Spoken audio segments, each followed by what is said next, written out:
Happy Sunday. I hope everyone is having a good weekend thus far. While I rearrange my shirt.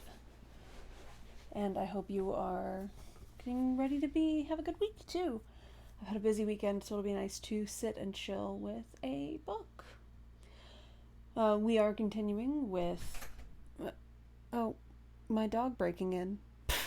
Basically immediately. Just a second. Hey, sweet boy.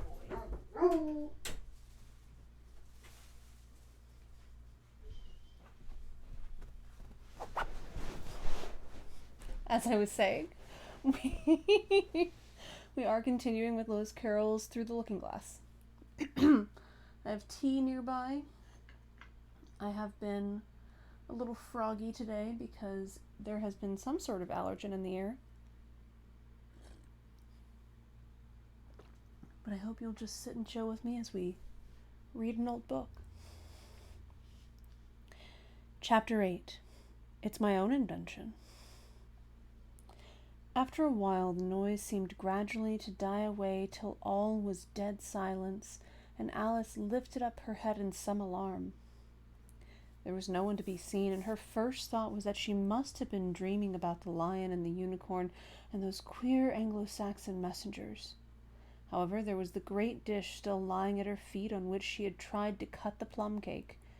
"So I wasn't dreaming after all," she said to herself, unless we're all part of the same dream.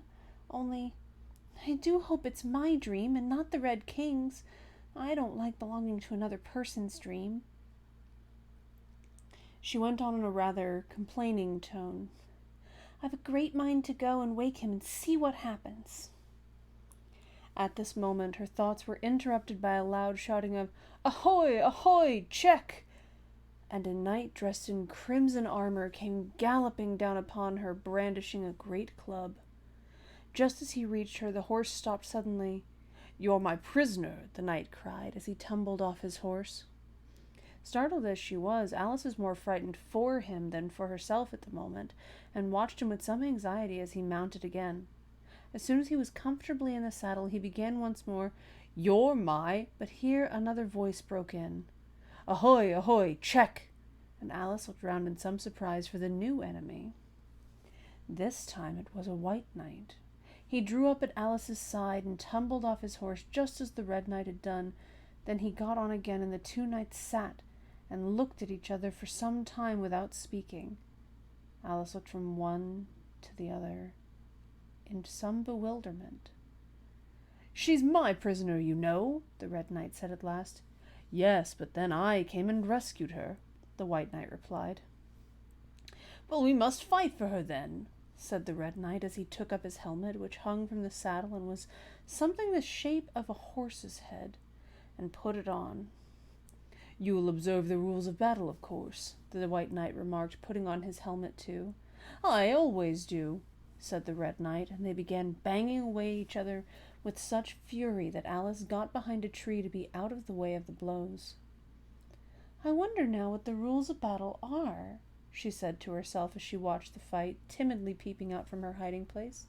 "One rule seems to be that if one knight hits the other, he knocks him off his horse, and if he misses, he tumbles off himself. And another rule seems to be that they hold their clubs with their arms as if they were Punch and Judy. What a noise they make when they tumble, just like a whole set of fire irons falling into the fender. And how quiet the horses are.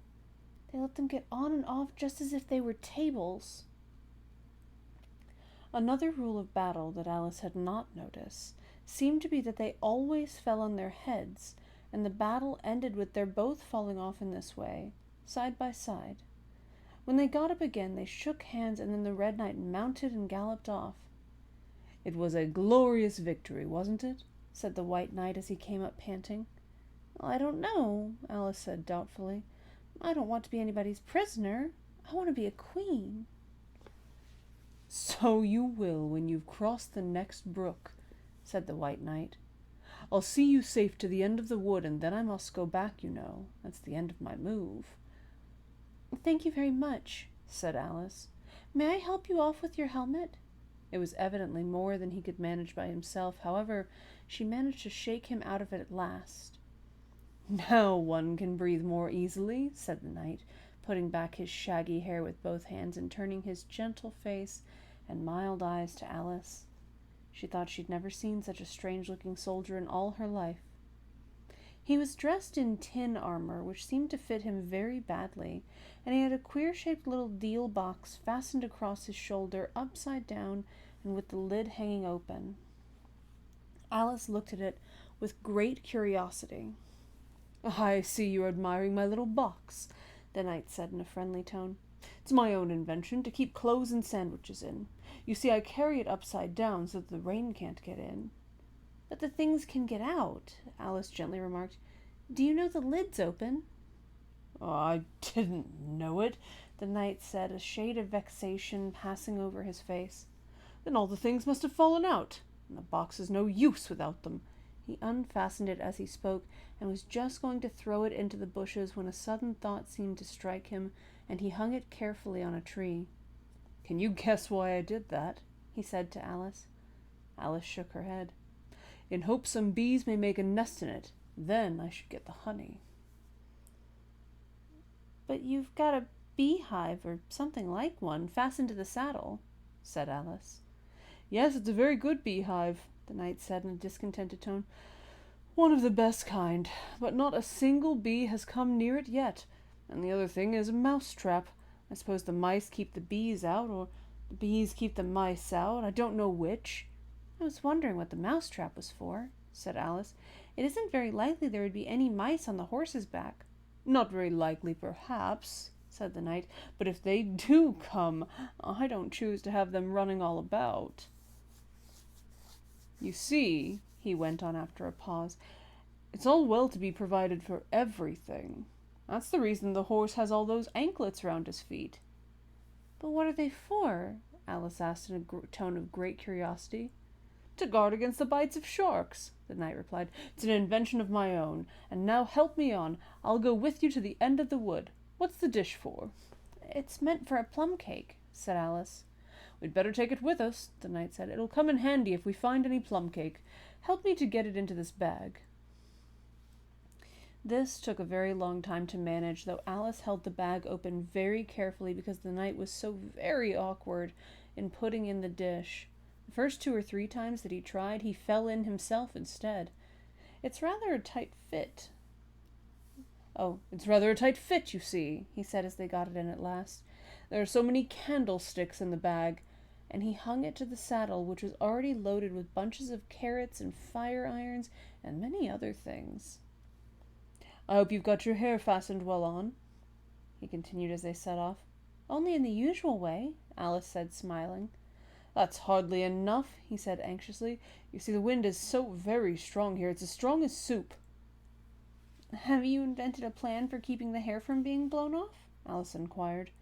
"Not yet," said the knight, "but I've got a plan for keeping it from falling off." "I should like to hear it very much." "First you take an upright stick," said the knight. "Then you make your hair creep up on it like a fruit tree. Now, the reason hair falls off is because it hangs down. Things never fall upwards, you know. It's a plan of my own invention. You may try it if you like." It didn't sound a comfortable plan, Alice thought, and for a few minutes she walked on in silence, puzzling over the idea, and every now and then stopping to help the poor knight, who certainly was not a good rider. Whenever the horse stopped, which it did very often, he fell off the front, and whenever it went on again, which it generally did rather suddenly, he fell off behind. Otherwise he kept on pretty well, except that he had a habit of now and then falling off sideways, and as he generally did this on the side on which Alice was walking, she soon found that it was the best plan not to walk quite close to the horse. "I'm afraid you've not had much practice in riding," she ventured to say as she was helping him up from his 5th tumble. The knight looked very much surprised and a little offended at the remark. "What makes you say that?" he asked as he scrambled back into the saddle, keeping hold of Alice's hair with one hand to save himself from falling over on the other side. "Well, because people don't fall off quite so often when they've had much practice." "I've had plenty of practice," the knight said very gravely. "Plenty of practice." Alice could think of nothing better to say than, "Indeed?" but she said it as heartily as she could. They went on a little way in silence after this, the knight with his eyes shut, muttering to himself, and Alice watching anxiously for the next tumble.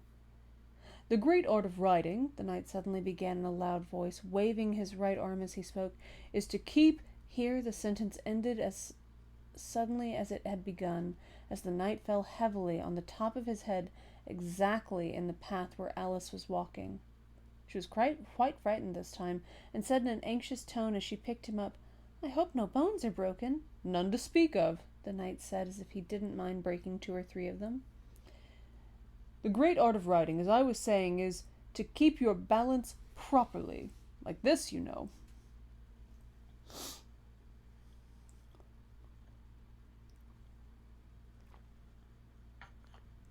He let go of the bridle and stretched out both his arms to show Alice what he meant, and this time he fell flat on his back, right under the horse's feet.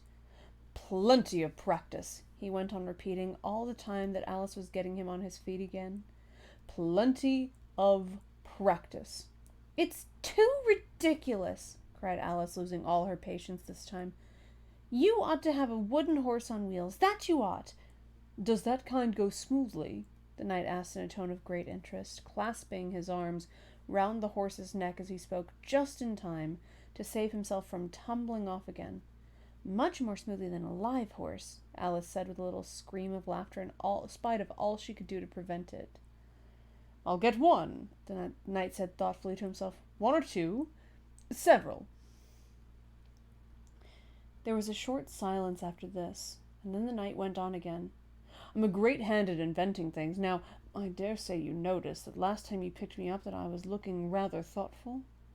"You were a little grave," said Alice. "Well, just then, I was inventing a new way of getting over a gate. Would you like to hear it?" "Very much indeed," Alice said politely. "I'll tell you how I came to think of it," said the knight. "You see, I said to myself, the only difficulty is with the feet. The head is high enough already. Now first I put my head on top of the gate, then I stand on my head, then the feet are high enough, you see. Then I'm over, you see." "Yes, I suppose you'd be over when that was done," Alice said thoughtfully. "But don't you think it'd be rather hard?" "Well, I haven't tried it yet," the knight said gravely, "so I can't tell for certain, but I'm afraid it would be a little hard." He looked so vexed at the idea that Alice changed the subject hastily. "What a curious helmet you've got," she said cheerfully. "Is that your invention, too?" The knight looked down proudly at his helmet, which hung from the saddle. "Yes," he said, "but I've invented a better one than that, like a sugar loaf. When I used to wear it, if I fell off the horse, it always touched the ground directly, so I had a very little way to fall, you see, but there was the danger of falling into it, to be sure. That happened to me once, and the worst of it was, before I could get out of it again, the other white knight came and put it on. He thought it was his own helmet." The knight looked so solemn about it that Alice did not dare to laugh. "I'm afraid you must have hurt him," she said in a trembling voice, "being on the top of his head." "Well, I had to kick him, of course," the knight said very seriously. "And then he took the helmet off again, but it took hours and hours to get me out. I was as fast as lightning, you know." "That's a different kind of fastness," Alice objected. The knight shook his head. "It was all kinds of fastness with me, I can assure you," he said. He raised his hands in some excitement as he said this, and instantly rolled out of his saddle and fell headlong into a deep ditch. Alice ran to the side of the ditch to look for him. She was rather startled by the fall, as for some time he had kept on very well, and she was afraid that he really was hurt this time. However, though she could see nothing but the soles of his feet, she was much relieved to hear that he was talking on in his usual tone. "All kinds of fastness," he repeated, "but it was careless of him to put another man's helmet on, with the man in it, too." "How can you go on talking so quietly, head downwards?"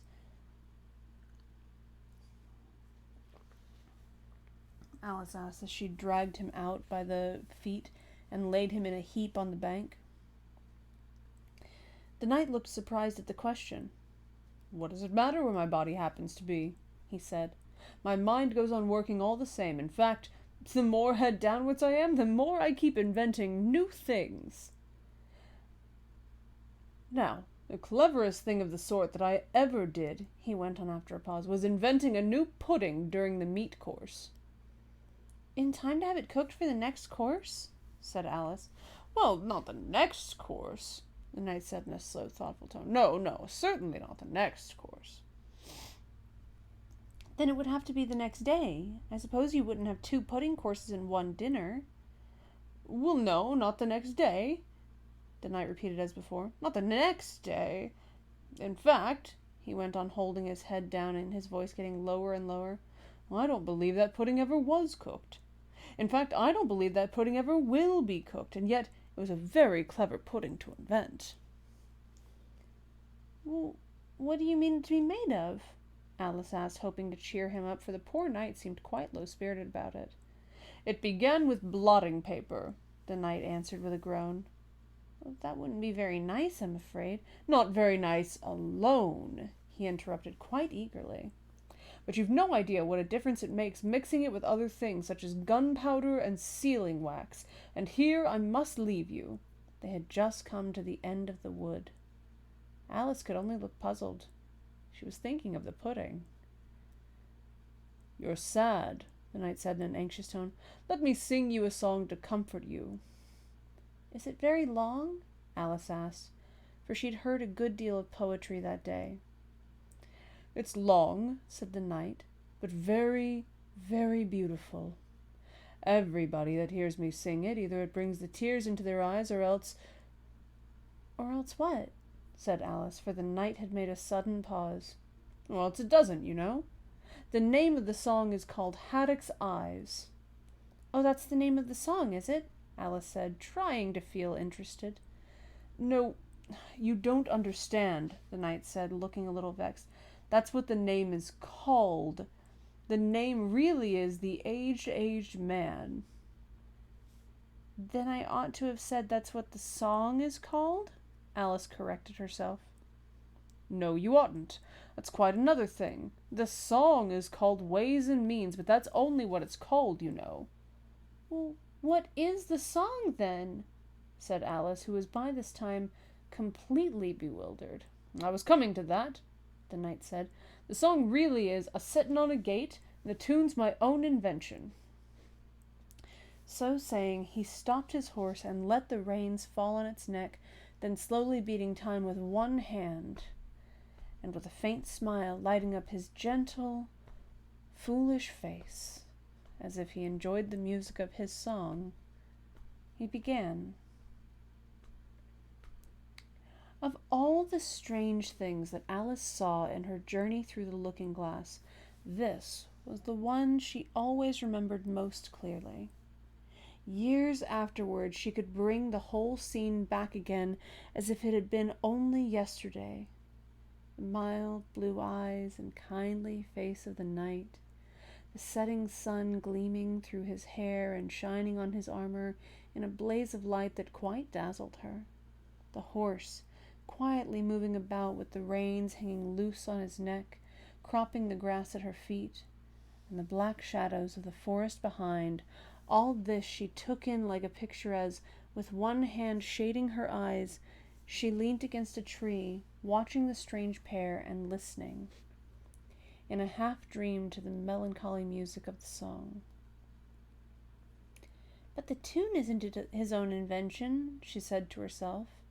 It's I give thee all, I can no more. She stood and listened very attentively, but no tears came into her eyes. I'll tell thee everything I can, there's little to relate. I saw an aged man a-sittin' on a gate. Who are you, aged man? I said, and how is it you live? And his answer trickled through my head like water through a sieve. He said, I look for butterflies that sleep among the wheat. I make them into mutton pies and sell them in the street. I sell them unto men, he said, who sail on stormy seas, and that's the way I get my bread, a trifle, if you please. But I was thinking of a plan to dye one's whiskers green, and always use so large a fan that they could not be seen. So having no reply to give to what the old man said, I cried, Come, tell me how you live, and thumped him on the head. His accents mild took up the tale, and he said I go my ways, and when I find a mountain rill, I set it in the blaze. And thence they make a stuff they call Roland's Macassar oil, yet 2 pence halfpenny is all they give me for my toil. But I was thinking of a way to feed oneself on batter, and so go on from day to day, getting a little fatter. I shook him well from side to side until his face was blue. Come tell me how you live, I cried, and what it is you do. He said, I hunt for haddock's eyes among the heather bright, and work them into waistcoat buttons in the silent night.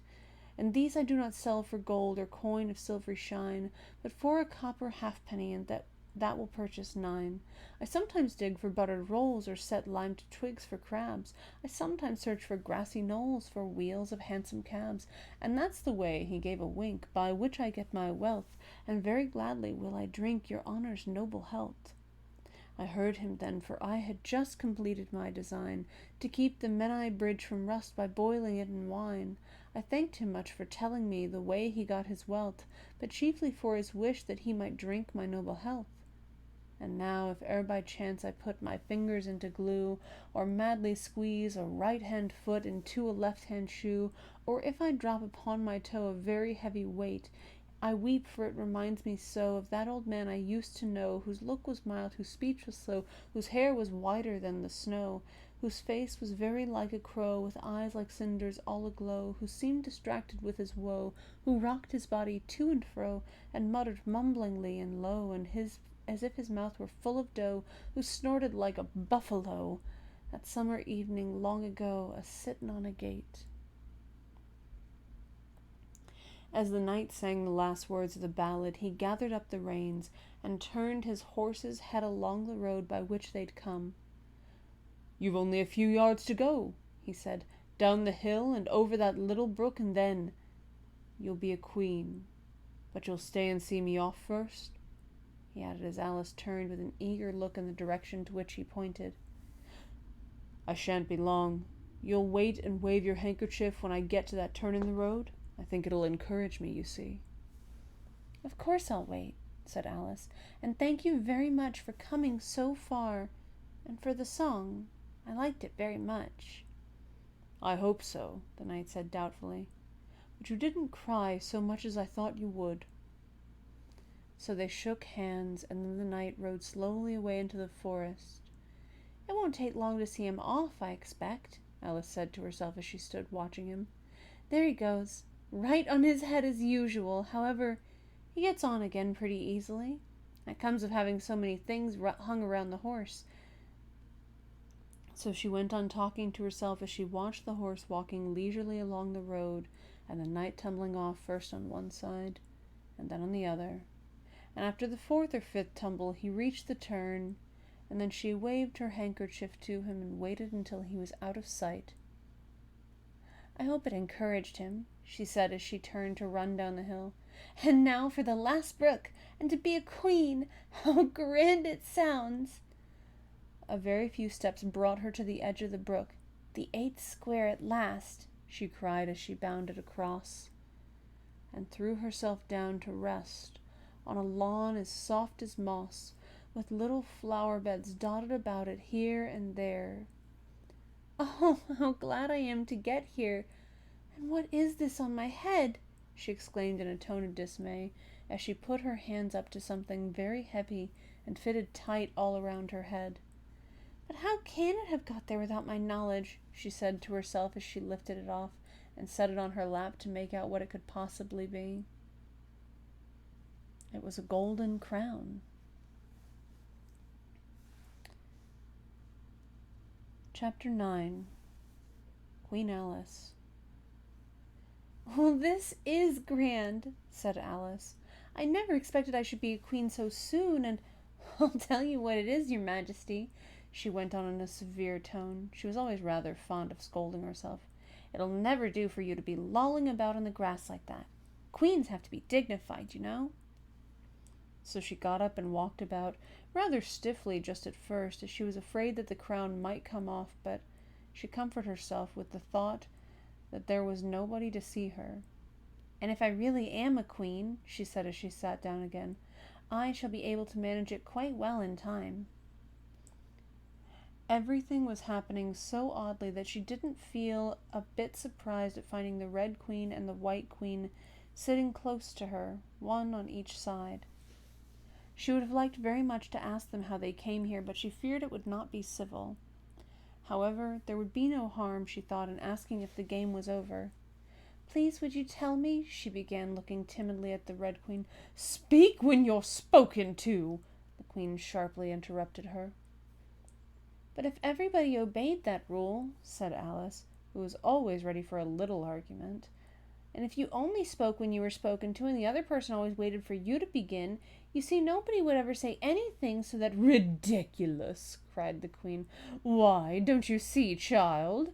Here she broke off with a frown, and after thinking for a minute, suddenly changed the subject of the conversation. "What do you mean by if you really are a queen?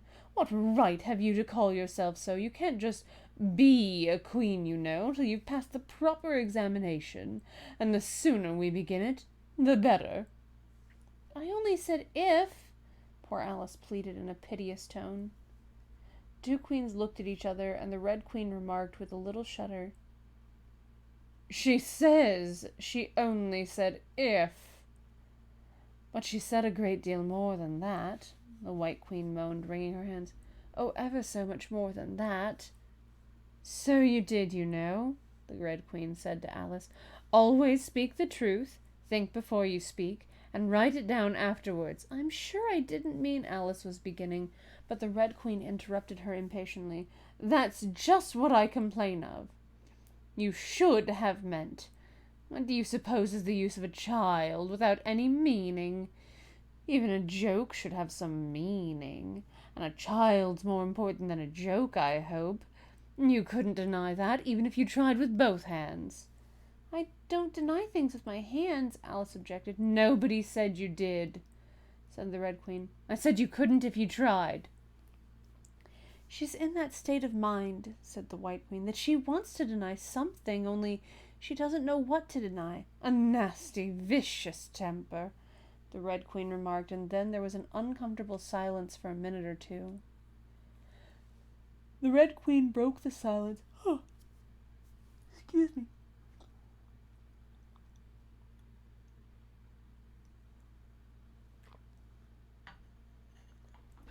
The Red Queen broke the silence by saying to the White Queen, "I invite you to Alice's dinner party this afternoon." The White Queen smiled feebly and said, "And I invite you." "Well, I didn't know I was to have a party at all," said Alice. "But if there is to be one, I think I ought to invite the guests." "We gave you the opportunity of doing it," the Red Queen remarked, "but I dare say you've not had many lessons in manners yet."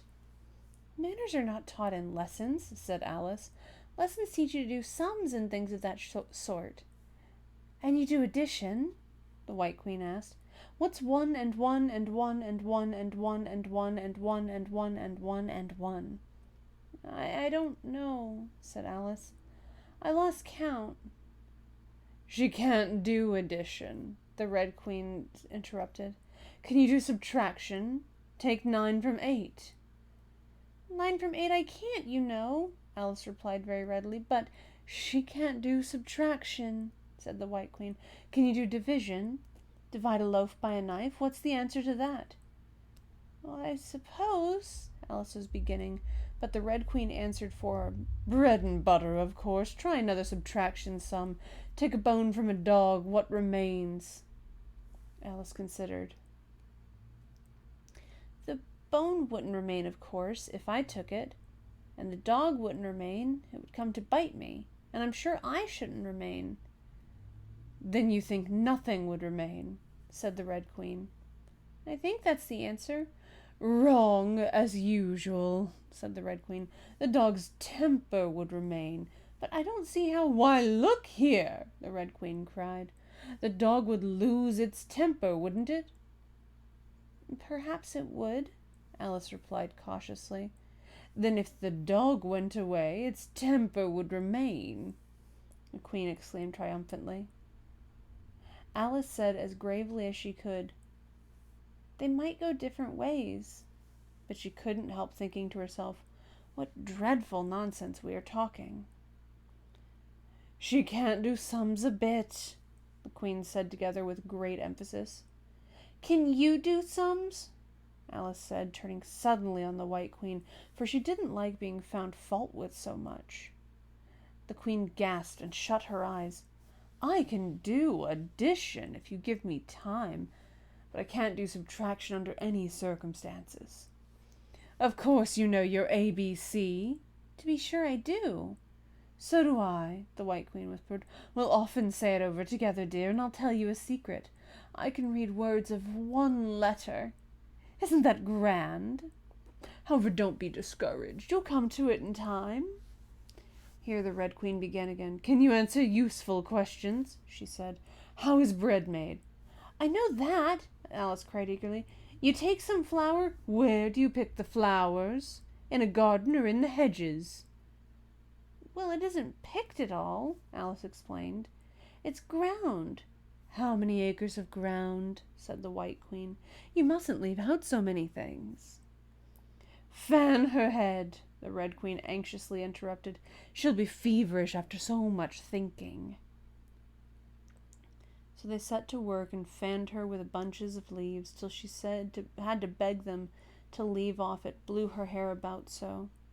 She's all right again now, said the Red Queen. Do you know languages? What's the French for fiddle-dee-dee? Fiddle-dee-dee's not English, Alice replied gravely. Whoever said it was, said the Red Queen. Alice thought she saw a way out of this difficulty this time. Well, if you'll tell me what language fiddle-dee-dee is, I'll tell you the French for it, she exclaimed triumphantly. But the Red Queen drew herself up rather stiffly and said, Queens never make bargains. I wish queens never asked questions, Alice thought to herself. Don't let us quarrel, the White Queen said in an anxious tone. What is the cause of lightning? The cause of lightning, Alice said very decidedly, for she felt quite certain about this, is the thunder. No, she hastily corrected herself. I meant the other way. It's too late to correct it, said the Red Queen. When you've once said a thing, that fixes it, and you must take the consequences. Which reminds me, the White Queen said, looking down and nervously clasping and unclasping her hands. We had such a thunderstorm last Tuesday. I mean, one of the last set of Tuesdays, you know. Alice was puzzled. In our country, she remarked, there's only one day at a time. The Red Queen said, Well, that's a poor, thin way of doing things. Now here, we mostly have days and nights, 2 or 3 at a time, and sometimes in the winter we take as many as 5 nights together. For warmth, you know. Are 5 nights warmer than 1 night, then? Alice ventured to ask. Well, 5 times as warm, of course. But they should be 5 times as cold by the same rule. Just so, cried the Red Queen. 5 times as warm and 5 times as cold, just as I'm 5 times as rich as you are and 5 times as clever. Alice sighed and gave it up. It's exactly like a riddle with no answer, she thought. Humpty Dumpty saw it too, the White Queen went on in a low voice, more as if she were talking to herself. He came to the door with a corkscrew in his hand. What did he want? Said the Red Queen. Well, he said he would come in, the White Queen went on, because he was looking for a hippopotamus. Now, as it happened, there wasn't such a thing in the house that morning. Is there generally? Alice asked in an astonished tone. Well, only on Thursdays, said the Queen. I know what he came for, said Alice. He wanted to punish the fish because... Here the White Queen began again. It was such a thunderstorm, you can't think. She never could. Oh, she never could, you know, said the Red Queen. And part of the roof came off, and ever so much thunder got in, and it went rolling round the room in great lumps and knocking over the tables and things, till I was so frightened I couldn't remember my own name. Alice thought to herself, I never should try to remember my name in the middle of an accident. What would be the use of it? But she didn't say this out loud for fear of hurting the poor Queen's feelings. Your Majesty must excuse her, the Red Queen said to Alice, taking one of the White Queen's hands in her own and gently stroking it. She means well, but she can't help saying foolish things. It's a general rule. The White Queen looked timidly at Alice, who felt she ought to say something kind, but really couldn't think of anything at the moment. She never was really well brought up, but it's amazing how good-tempered she is. Pat her on the head and see how pleased she'll be. But this was more than Alice had courage to do. A little kindness and putting her hair in papers would do wonders with her. The White Queen gave a deep sigh and laid her head on Alice's shoulders. I am so sleepy, she moaned. She's tired, poor thing, said the Red Queen. Smooth her hair, lend her your nightcap, and sing her a soothing lullaby. I haven't got a nightcap with me, said Alice as she tried to obey the first direction. And I don't know any soothing lullabies. I must do it myself, then, said the Red Queen, and she began, Hush-a-bye, lady, in Alice's lap, till the feast's ready, we've time for a nap. When the feast's over, we'll go to the ball, Red Queen and White Queen and Alice and all. And now you know the words, she added as she put her head down on Alice's other shoulder. Just sing it through to me. I'm getting sleepy, too. In another moment, both queens were fast asleep and snoring loud. What am I to do? Exclaimed Alice, looking about in great perplexity as first one round head and then the other rolled down from her shoulder and lay like a heavy lump in her lap. Well, I don't think it ever happened before that anyone had to take care of two queens asleep at once. No, not in all the history of England. It couldn't, you know, because there was never more than one queen at a time. Do wake up, you heavy things.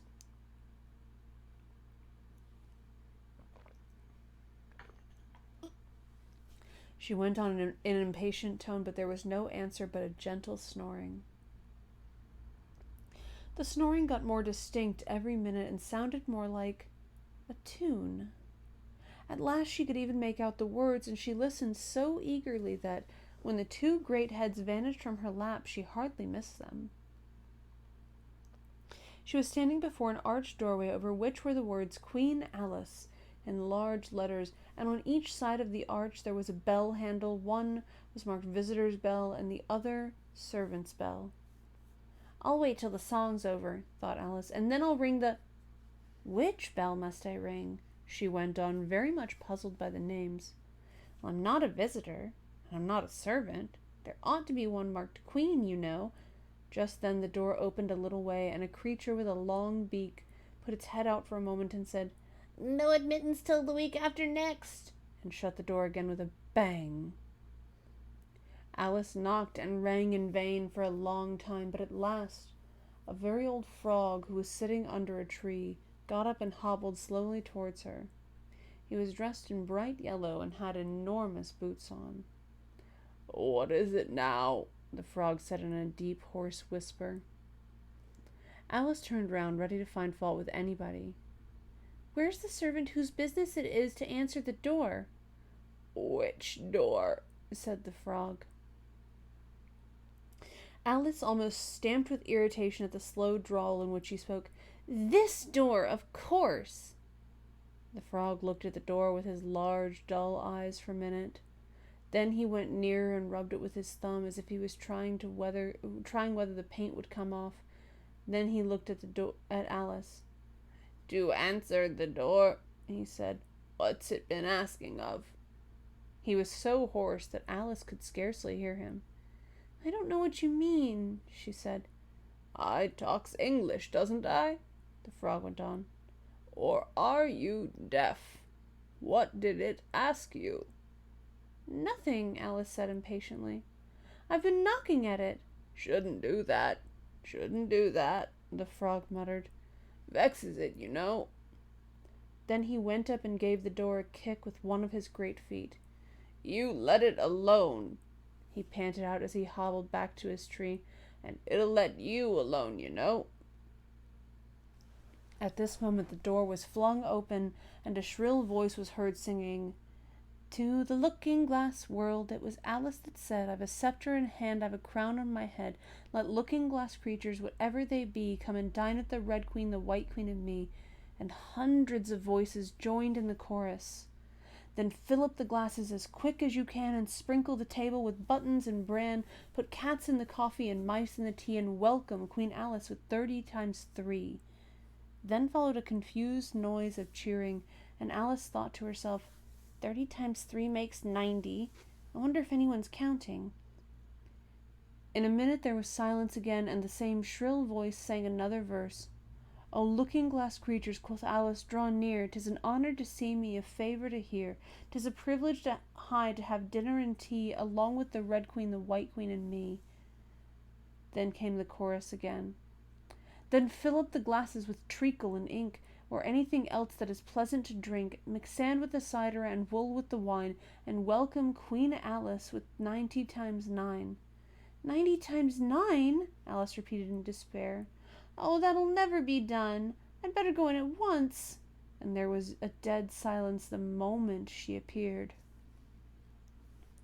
Alice glanced nervously along the table as she walked up the large hall and noticed that there were about 50 guests of all kinds. Some were animals, some birds, and there were even a few flowers among them. I'm glad they've come without waiting to be asked, she thought. I should never have known who were the right people to invite. There were 3 chairs at the head of the table. The Red and White Queens had already taken 2 of them, but the middle one was empty. Alice sat down in it, rather uncomfortable in the silence and longing for someone to speak. At last the Red Queen began. You've missed the soup and fish, she said. Put on the joint, and the waiter set a leg of mutton before Alice, who looked at it rather anxiously as she had never had to carve a joint before. You look shy. Let me introduce you to that leg of mutton, said the Red Queen. Alice, mutton, mutton, Alice. The leg of mutton got up in the dish and made a little bow to Alice, and Alice returned the bow, not knowing whether to be frightened or amused. May I give you a slice? She said, taking up the knife and fork and looking from one queen to the other.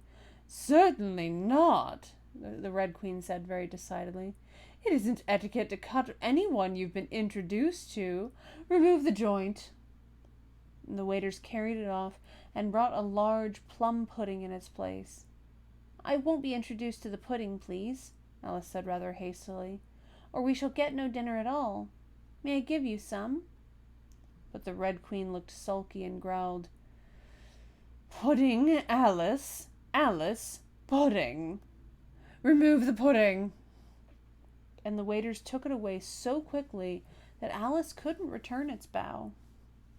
However, she didn't see why the Red Queen should be the only one to give orders, so as an experiment she called out, Waiter, bring back the pudding. And there it was again in a moment, like a conjuring trick. It was so large that she couldn't help feeling a little shy with it, as she had been with the mutton. However, she conquered her shyness by a great effort and cut a slice and handed it to the Red Queen. What impertinence, said the pudding. I wonder how you'd like it if I were to cut a slice out of you, you creature. It spoke in a thick, suety sort of voice, and Alice hadn't a word to say in reply, so she could only sit and look at it and gasp. Make a remark, said the Red Queen. It's ridiculous to leave all the conversation to the pudding. Do you know, I've had such a quantity of poetry repeated to me today, Alice began, a little frightened at finding that the moment she opened her lips there was dead silence, and all eyes were fixed on her. And it's a very curious thing, I think. Every poem was about fishes in some way. Do you know why they're so fond of fishes all about here? She spoke to the Red Queen, whose answer was a little wide of the mark. As to fishes, she said very slowly and sullenly, putting her mouth close to Alice's ear, Her White Majesty knows a lovely riddle, all in poetry, all about fishes. Shall she repeat it? Her Red Majesty's very kind to mention it, the White Queen murmured into Alice's other ear, in a voice like the cooing of a pigeon. It would be such a treat. May I?" "Please do," Alice said very politely. The White Queen laughed with delight and stroked Alice's cheek. Then she began. "First, the fish must be caught. That is easy. A baby, I think, could have caught it. Next, the fish must be bought. That is easy. A penny, I think, would have bought it. Now, cook me the fish. That is easy and will not take more than a minute. Let it lie in a dish. That is easy because it is already in it. Bring it here. Let me sup. It is easy to set such a dish on the table. Take the dish. Cover up. That is so hard that I fear I'm unable, for it holds it like glue. Holds the lid to the dish while it lies in the middle, which is easiest to do. Undiscover the fish, or discover the riddle." "Take a minute to think about it and then guess," said the Red Queen. "Meanwhile, we'll drink your health. Queen Alice's health." She screamed at the top of her voice, and all the guests began drinking it directly, and very queerly they managed it. Some of them put their glasses upon their heads like extinguishers, and drank all that trickled down their faces. Others upset the decanters, and drank the wine as it ran off the edges of the table. 3 of them, who looked like kangaroos, scrambled into the dish of roast mutton and began eagerly lapping up the gravy. "Just like pigs in a trough," thought Alice. "You ought to return thanks in a next speech," the Red Queen said, frowning at Alice as she spoke. "We must support you, you know," the White Queen whispered as Alice got up to do it, very obediently, but a little frightened.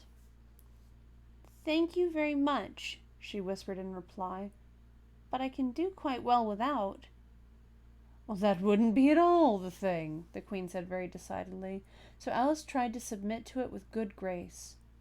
"And they did push so," she said afterwards when she was telling her sister the history of the feast. "You would have thought they wanted to squeeze me flat."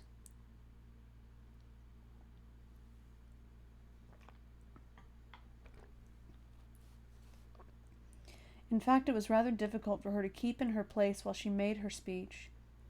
The 2 queens pushed her so, one on each side, that they nearly lifted her up into the air. "I rise to return thanks," Alice began, and she really did rise as she spoke, several inches. But she got hold of the edge of the table and managed to pull herself down again. "Take care of yourself," screamed the White Queen, seizing Alice's hair with both her hands. "Something's going to happen."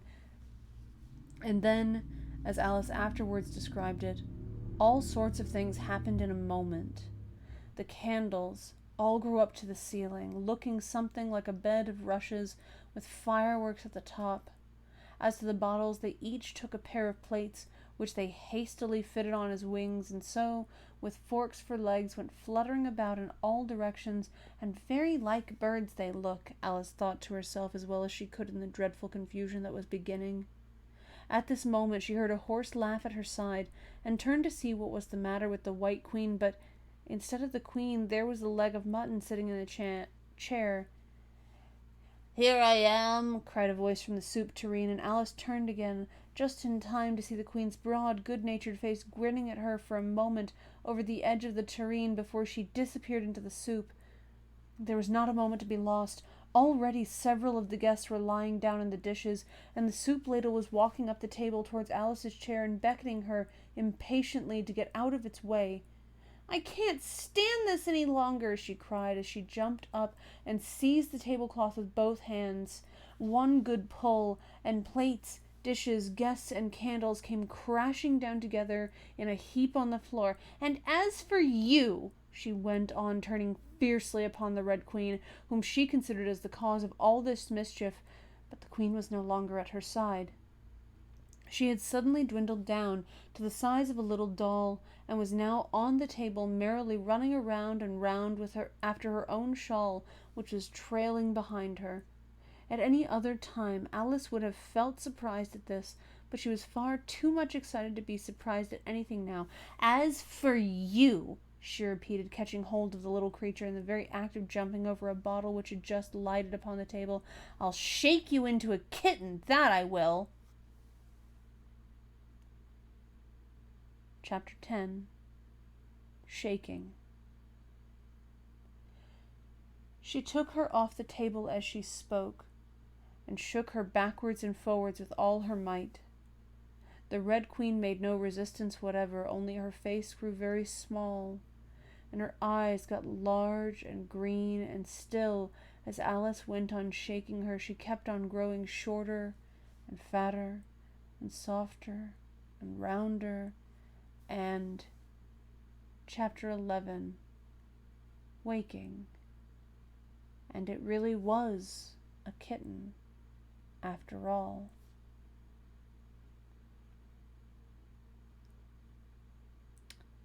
Chapter 12, Which Dreamed It. Your Majesty shouldn't purr so loud, Alice said, rubbing her eyes and addressing the kitten respectfully, yet with some severity. You woke me out of, such a nice dream. And you've been along with me, Kitty, all through the looking-glass world. Did you know it, dear? It is a very inconvenient habit of kittens, Alice had once made that remark, that whatever you say to them, they always purr. If they would only purr for yes and mew for no, or any rule of that sort, she had said, so that one could keep up a conversation. But how can you talk with a person if they always say the same thing? On this occasion, the kitten only purred, and it was impossible to guess whether it meant yes or no. So Alice hunted among the chessmen on the table till she had found the Red Queen. Then she went down on her knees on the hearth-rug and put the kitten and the queen to look at each other. Now, Kitty, she cried, clapping her hands triumphantly, confess that was what you turned into. But it wouldn't look at it, she said when she was explaining the thing afterwards to her sister. It turned away its head and pretended not to see it, but it looked a little ashamed of itself, so I think it must have been the Red Queen. Sit up a little more stiffly, dear, Alice cried with a merry laugh, and curtsy while you're thinking what to purr. It saves time, remember? And she caught it up and gave it one little kiss, just in honor of having been a Red Queen. Snowdrop, my pet, she went on, looking over her shoulder at the white kitten, which was still patiently undergoing its toilet. When will Dinah have finished with your white majesty, I wonder? That must be the reason you were so untidy in my dream. Dinah, do you know that you're scrubbing a white queen? Really, it's most disrespectful of you. And what did Dinah turn into, I wonder? She prattled on as she settled comfortably down with one elbow in the rug and her chin in her hand to watch the kittens. Tell me, Dinah, did you turn to Humpty Dumpty? I think you did. However, you'd better not mention it to your friends just yet, for I'm not sure. By the way, Kitty, if only you'd been really with me in my dream, there was one thing you would have enjoyed. I had such a quantity of poetry said to me, all about fishes. Tomorrow morning, you shall have a real treat. All the time you're eating your breakfast, I'll repeat the walrus and the carpenter to you, and then you can make believe it's oysters, dear. Now, Kitty, let's consider who it was that dreamed it all. This is a serious question, my dear, and you should not go on licking your paw like that, as if Dinah hadn't washed you this morning. You see, Kitty, it must have been either me or the Red King. He was part of my dream, too, of course. But then I was part of his dream, too? Was it the Red King, Kitty? You were his wife, my dear, so you ought to know. Oh, Kitty, do help to settle it. I'm sure your paw can wait. But the provoking kitten only began on the other paw and pretended it hadn't heard the question. Which do you think it was? A boat beneath a sunny sky, lingering onward dreamily. In an evening of July, children three that nestle near, eager eye and willing ear, pleased a simple tale to hear. Long has paled that sunny sky, echoes fade, and memories die. Autumn frosts have slain July. Still she haunts me, phantom-wise, Alice moving under skies never seen by waking eyes. Children yet the tale to hear, eager eye and willing ear, lovingly shall nestle near. In a wonderland they lie, dreaming as the days go by, dreaming as the summers die, ever drifting down the stream, lingering in the golden gleam. Life, what is it but a dream? The end. And that is the end of Through the Looking Glass by Lewis Carroll. Next Sunday, we will be starting on a new book. This Thursday, we will be continuing Ori and the Blind Forest. Don't forget to check out my Twitter at formerly known as M, that's FRMRLY, known as EM, where you can get updates on what I'm about to do next, which is where I announce things like the stream that I was storytelling for last night, or the Jackbox stream I was on earlier today. There is more for ATL by Night in the future, so make sure you're following them as well so that we can get updates to you as soon as we have them. Thank you so much for joining me for this chill reading stream. I hope you'll join me on Thursday for gaming stream, on Tuesday for whatever we're doing on ATL by Night's channel if we're doing anything, and for any other upcoming projects. Good night.